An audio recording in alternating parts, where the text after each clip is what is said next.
All right, hello and welcome. If you're diving into multivariable calculus, you are going to come across one of its coolest and most visual ideas, vector fields. Honestly, they pop up everywhere in physics and engineering, and today we're going to break them down piece by piece. Okay, let's get into it. So let's just start with a big question, right? Picture a weather map, with all those swirling wind patterns. Or think about how a planet keeps its moon locked in orbit. These are forces, they're flows, and they change depending on where you are. So how in the world do you capture all of that information in a single neat mathematical package? Well, the answer is a vector field. And it's actually a pretty simple idea when you get down to it. All it is a function that sticks a little arrow, a vector, with a certain length and direction onto every single point in space. It's like having a complete map of a force or a flow. And trust me, this is not just some abstract math thing. We see these all the time. Those arrows on the Weather Channel showing wind speed, that's a vector field. The crazy complex patterns of ocean currents, that's another one. And the force of gravity keeping you in your chair right now, you got it, that's a vector field too. Okay, so now that we have the basic idea down, let's zoom in on a really special, really important type of vector field you are absolutely going to see in your coursework. It's called the gradient field.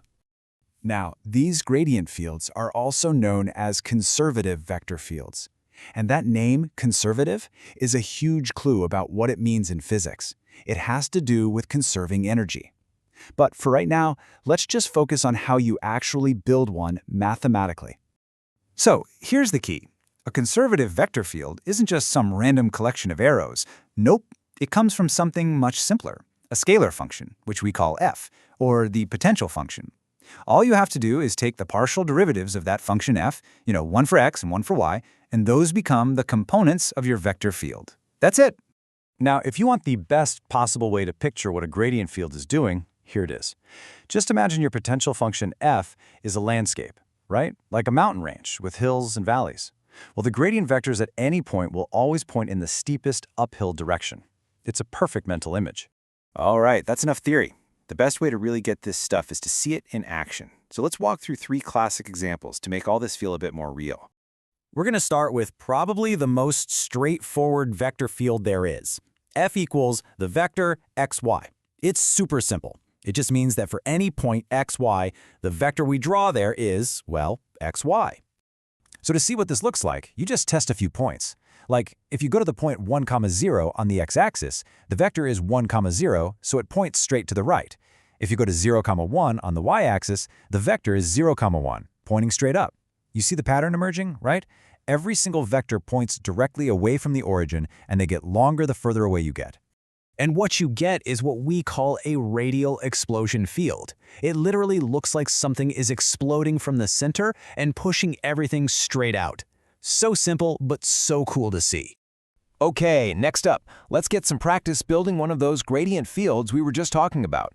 We'll start with the potential function. F equals x squared y minus y cubed, and our job is to find the vector field it creates. Remember the formula? It's all about the partial derivatives. So the partial with respect to x is just 2xy, and the partial with respect to y is x squared minus 3y squared. Then you just slot those two results into a vector, and boom, that's it. We've just built a conservative vector field. For our final example, let's get into a really important one, the inverse square field. This is the math behind huge forces like gravity and electromagnetism, so it's a big deal.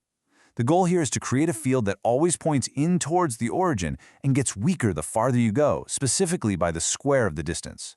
So we build this thing piece by piece. First up, we need the direction. For something like gravity, all the arrows have to point back towards the center, right? So we use a unit vector for that. Second, the magnitude, its strength. The inverse square law tells us it's going to be some constant, k, divided by the distance squared. And finally, you just smash them together, multiply the magnitude by that direction vector to get the final field. Now, when you do that multiplication, you end up with this formula. And you might immediately look at that and think, wait a second, r cubed? Hold on, I thought we were talking about an inverse square law. What is going on here? This is a classic. It trips up so many students, so don't feel bad. The reason is actually pretty simple, but it's easy to miss. The magnitude part gives us that 1 over r squared, yes? But the unit vector we used for the direction also has a 1 over r term buried in its own formula. So when you multiply them, r squared times r gives you r cubed. The inverse square relationship is still there, it's just a little bit hidden by the notation. Okay, wow, we have covered a ton of ground. Let's take a second and just quickly summarize the absolute key takeaways from all this, just to make sure they stick. So number 1, a vector field is just a map of arrows assigning a direction and magnitude to every point. 2, gradient fields or conservative fields are a special type you build from the partial derivatives of a potential function. 3, the easiest way to picture a gradient field is that its vectors always point in the steepest uphill direction. And finally, number 4, these aren't just for math class, they're absolutely essential for modeling real-world forces.